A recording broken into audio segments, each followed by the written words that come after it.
Current Flight presents another podcast that sparks hope, fuels love, and flips ordinary moments into something extraordinary, even miraculous.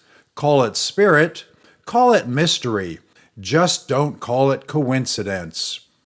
And with us today is Reverend J.P. Bolick, talking about his grandfather's ministry. I was secular for 20 years and didn't believe in miracles, hyper logic and reason, and started going back to church in 2014. And then on April 15th of 2016, it was a Monday, I was up in Beach Mountain for business. I met with the owner of White Wolf Lodge who had helped me, and he shared 3 miracles. I drove down the mountain. I heard the voice of God ask me to pull over and talk to a man who had his motorcycle and was off of it at the time. I ignored it, went a quarter of a mile down the road, heard that same voice again say, JP, turn around and go talk to that man. And I laughed and I thought I was hearing things. And on the third time, I finally paid attention and I turned around and I pulled up. He was on his motorcycle. I said, you're going to think I'm crazy, but God told me to pull in here and talk to you. And at that moment, I looked at him and he started crying, and then I started crying. Remember, did not believe in miracles, walked over, put my arms around him. He's crying. He looked up at me with tears in his eyes and said, you're not going to believe what I'm about to say. He said, my kid just went off to college. Well, okay, he said, not going to believe what I'm about to tell you. He said, my kid just went off to college. My wife and I haven't been getting along very well. With tears running down his face, he said, I was about to commit suicide. He said, I just thought God wasn't listening anymore. I shared that story with so many people, thousands of times. 3 days later, okay, I want to give you some context. My grandfather on my mother's side, so my mom and dad met at Lenore-Ryan, which is a private university in Hickory. It's a Lutheran university. And my dad was the first to graduate from college. He was on the GI Bill. He spent time in the DMZ. And my mother, the auditorium was named after her great uncle, Pleasant Edgar Monroe. And her dad went there when his uncle, Pleasant Edgar Monroe, was president of Lenore-Ryan University. Pleasant Edgar, before he got into academics and running universities, was an ordained Lutheran minister. He encouraged my grandfather, who played tennis at Lenore-Ryan, to get involved with the local Lutheran community, and he started serving and plugging in while in college to Lutheran churches. And he eventually went on to Wittenberg University in Ohio and went to Hammer Divinity School. His first appointment was in D.C. His next appointment was in Newberry, South Carolina. And then he, at a very young age, he took over the church in downtown Nashville, Tennessee. This was in the 60s. He desegregated the church. My grandmother was in charge of the women's group. Desegregate. Actually, I wouldn't use the word desegregate. There's a difference between desegregation and integration. And they integrated their church, and they integrated the women's group. And he was already starting to feel sick while he was in Nashville, and he went to get, find out what was going on, and they thought it was like, sinuses, and he felt so bad that he asked for a smaller market because he couldn't travel around to see everyone. And so he ended up in High Point, North Carolina. And into his time serving that church, one Sunday morning or Sunday afternoon, he told my grandmother, he said, I feel like my head is it's very painful, and my eyeball feels like it's just about to come out. And they went to the doctor. They did a series of tests, and they found out that he had a grapefruit size tumor behind his right eye. He went in, and he had my mother my 2 aunts and uncle. So he had 4 kids, and my grandmother was serving God. And at 46, he had a brain tumor removed. And when he had the brain tumor removed, he lost use of his left side, and his speech was slurred. So essentially, he could no longer minister and pastor. He died in the early 90s, and on August 18th of 2016, it was 3 days later, I woke up at 3 o'clock in the morning, and I was wide awake. I stood up, and I heard, "You're going to finish out the second half of your grandfather's ministry." I was 41.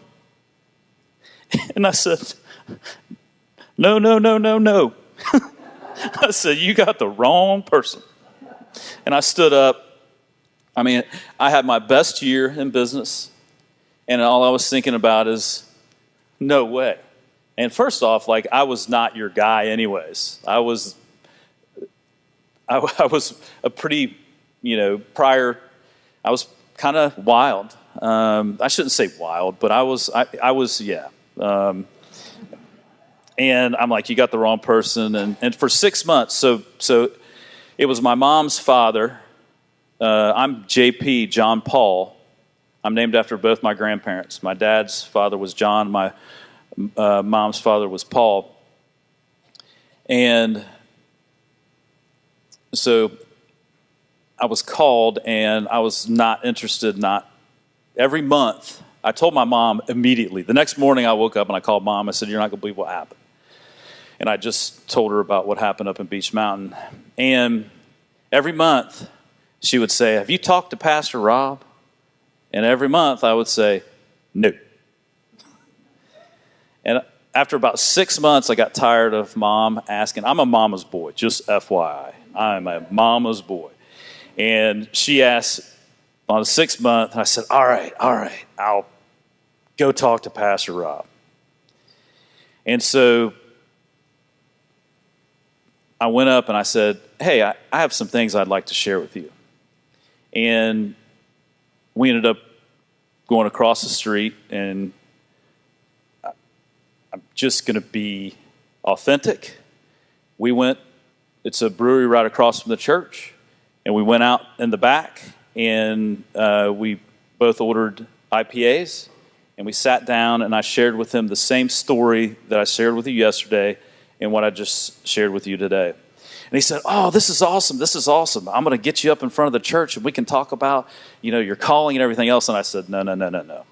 I said, "I am not comfortable with that." And I really, at that time, I was a managing partner with a dealership for Clayton Homes. And one of the county commissioners was an ex-executive with Clayton Homes. And so I didn't want anybody to know that I had gotten called into ministry, because I didn't want that to impact my job. And so I fought it really, really hard. And this was in 2016 when I got called. It was 2017 when I told my pastor, and I'd started to get involved, but I was not thinking about getting involved in seminary or anything. And in 2018, in June, I was filming a commercial for Clayton Homes. I'd already filmed a series of commercials that had gotten passed around nationally. They were funny, hilarious. Richard Simmons stuff. Imagine me with socks up to here and a headband and dance. It was hilarious. Not just me, but my employees too. It was funny. Anyway, so there was a contest, and we were going to film that day. It was a Friday. I played racquetball. I went back, and I'd upgraded my Harley Davidson. I had a sports shirt at that time. I upgraded it to a Fat Boy. And so I played racquetball. I went back. We were filming a commercial, and we were using motorcycles as part of the commercial. So I went in. I met with a contractor for breakfast, drove my motorcycle. And as I was driving home, I was going about 55, and I look up, and there's an extended cab Silverado pulling a 25-foot covered trailer and pulled right out in front of me. I had no way. Within a split second, I looked to my right. There was a ditch. I would have hit concrete.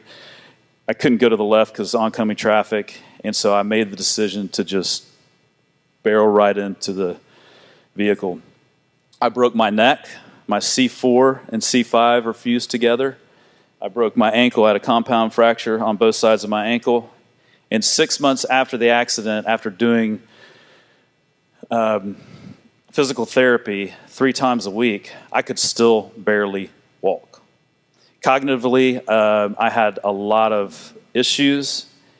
I couldn't remember anything, and it got so bad as I tried to take care of the kid, my boy, and the dog. And that morning, the babysitter came and picked up Holden, and the dog had I didn't take the dog out the night before, so the dog had gone to the bathroom, and I hadn't changed the diapers on my boy. And I called my babysitter and asked, and so I wasn't able to do simple things. I found out at Christmas I could barely walk to the bathroom, and I called my surgeon, Adam, and I said, Adam, I need to have the hardware removed. I need to be able to walk. And when they went in, he scheduled a week later in early 2019. And when they did the surgery, I woke up and I was in long-term care, and I'm like, why am I in long-term care? He said, you have a bone infection. I said, okay. And I was thinking, bone infection. He said, the infectious disease doctors will be in to see you in an hour. And I'm like, infectious disease doctors? And so I get on my phone as soon as Adam walked out, and I'm looking through it, and I'm like, 25-30% fatality rate. You know, and I started finding out this is kind of serious. And so they came in, they said, if it's the smaller strand, no big deal, you take antibiotics. If it's the larger strand, we'll do a PICC line, and you'll have to take pressurized antibiotics for 3 months. Friday rolled around, 3 days later, it was the worst case scenario. I was back on my back again. I was in bed, depressed, and I went through a pretty bad depression, and I was kind of at the bottom. And I finally was just like, all right, God, you got me. And I really, that's what I did. And it was April 1st of 2019, April Fool's Day. You know, I didn't know that it was April Fool's Day. I put it in my phone, and then I noticed the year later that was the day. I was like, are you kidding me? That's when I freaking accepted. And I accepted, and I had pressurized antibiotics. I had to clean the PICC line. I had to give myself these things 3 times a day. And I accepted my call, and it was amazing because as I accepted my call and the infection cleared up, cognitive and physical things just took off. I ended up, you know, before everything healed, I called my vice president, who was a good friend of mine, and I said, I'm not coming back. And so I'd already made a commitment that if I go to seminary and I can't do seminary, then I might look at disability because that's how bad my cognitive functioning was. And so I ended up going to Asbury, starting at Asbury Theological Seminary. Everything had cleared up once I committed and got the infection taken care of.